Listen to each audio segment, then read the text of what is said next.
here, GenXGuy.com. Welcome to today's show. Today I wanted to talk about what's been going on in the media lately. The media has been talking about Generation X. They've been talking about us in a way that we're looking for a raise. You know, and that might be you. So, you know, what I watched this morning was an interesting interview on Fox News that I wanted to share with you in this video. So, because I felt it explained kind of where we're at in our life right now. It kind of what's the desire is for us to have a little bit more money, more whatever. But, you know, the interesting thing is he's talking about some strategies that you can work on in the workplace, in your career, that would help you to get, you know, that raise. And I found it interesting because I was that employer at one time. I was the employee, but also the employer. As a senior manager in a large corporation, you know, I was responsible for budgets and raises and things like that. And I also had a boss who I had to talk to about my raises. You know, and it's interesting because the points that he's making are very good and the strategy puts in place. I think that's probably the best advice you could get. I just don't know how effective it really is in the real world. And, you know, even if it is really effective and you do get a raise, let's say beyond sort of that cost of living, or maybe you don't get a raise, but, you know, beyond that raise you do get, what really is it? Is it 1 or 2 or 3%? Like, it's really not that significant. So, you know, if you took somebody that makes $50,000 a year and they got an extra 2 or 3%, you know, take out taxes, take out CPP, EI, all that kind of stuff, what are you really getting? So when you employ these strategies, these recommendations that he's talking about, even over a number of months and trying to build a plan and doing the work, what do you really get?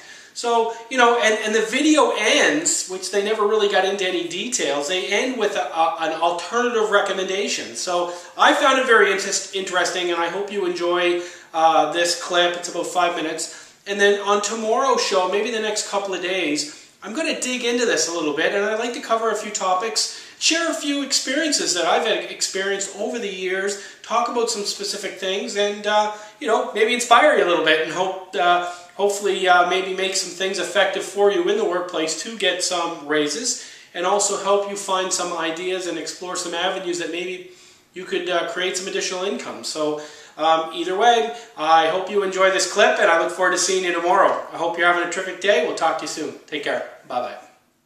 Today we're talking about how Generation X thinks they should get paid more. Yeah, you know, we've always thought that it's millennials, right, that are the entitlement generation. Right. But the reality is that Generation X is what years? Generation X is from 33 to 50. Okay. And the truth is that it makes sense that Generation X should be asking for more money, right? Because I'm in Generation X, so I'm certainly going to advocate for that. I missed it by a year. But on the low end. On the low side. Right. And you know, the Generation X is at the height of their careers, right? Yes. I mean, the millennials, what they're asking for mostly is training, right? And that's absolutely appropriate. We're desperate. But it's appropriate because you want to be trained. And Generation X is saying, look, we've been trained, we've worked really hard, now we're bringing in a tremendous amount of value, and we want to get paid for it. And then the baby boomers who are 50 and above are sort of on the you know, they're actually looking at additional careers, sort of third careers in a sense, or they're looking towards retirement depending on their age, and they're not asking for more money in a sense. I feel bad for you and all Generation Xers out there. It sucks. This is when you need to make your money, right? But everything's turning around. This is when you have kids and you have the house and the mortgage and the 2 cars and the kids going off to college. Yeah. So the question that I think is an interesting question is, how do you get the raise? Right? I mean, you know that everybody, you know, whether they're asking for it or not, everybody would like the raise. Yes. And we know that Gen X is asking for more raises, but the question is, how do you get the raise? Can you tell us how? So the one piece of advice I want to give is that if you've waited to ask for a raise, if you waited to sort of think about how to get a raise at the point at which you're asking for the raise, it's too late. Right, so if you're, you know, if performance review time comes and you haven't really thought about it, and you've spent a couple of weeks thinking about it, but you haven't really prepared, and at that point, don't ask for a raise. Okay. Accept what they give you, and then I'm going to give you a few questions to ask. So if you've already been in the boss's office, you've already discussed things, and it didn't come up then, don't bring it up now. Well, yeah, because you need to do certain things to be raise worthy. Gotcha. Right? And so I want people to start thinking months ahead of time of what they can do. And months ahead of time, I want them thinking about 4 things. Okay. One is I want them thinking about what is the company's strategy, right? Okay. You really need to understand what the company's strategy is. You really need to understand kind of what it is that you're doing in order to help the organization make money, what your department does in order to increase revenue and to drive revenue. You want to know what keeps the top leaders up at night. Mm-hmm. You want to know your direct manager, what's important to him or her, right? Okay. If you know those things, then you can choose to spend 80% of your time moving them forward, right? The deck is stacked against us to do the right kind of work, and that's because there are a million things coming at us. It's nonstop. There's no way we can get everything done that we want to get done. So we have to be incredibly strategic about what we work on. And if it's important to get a raise, then the thing you want to work on in the organization are the things that you know are critical to the organizational leadership, that moves the organization forward, and that brings money into the organization. At that point, you're adding demonstrable value to the organization. Mm-hmm. So then, when you've done that for several months, you are really well positioned to come into the office of your manager when you're at performance review time, which isn't happening usually for most organizations for another couple of months.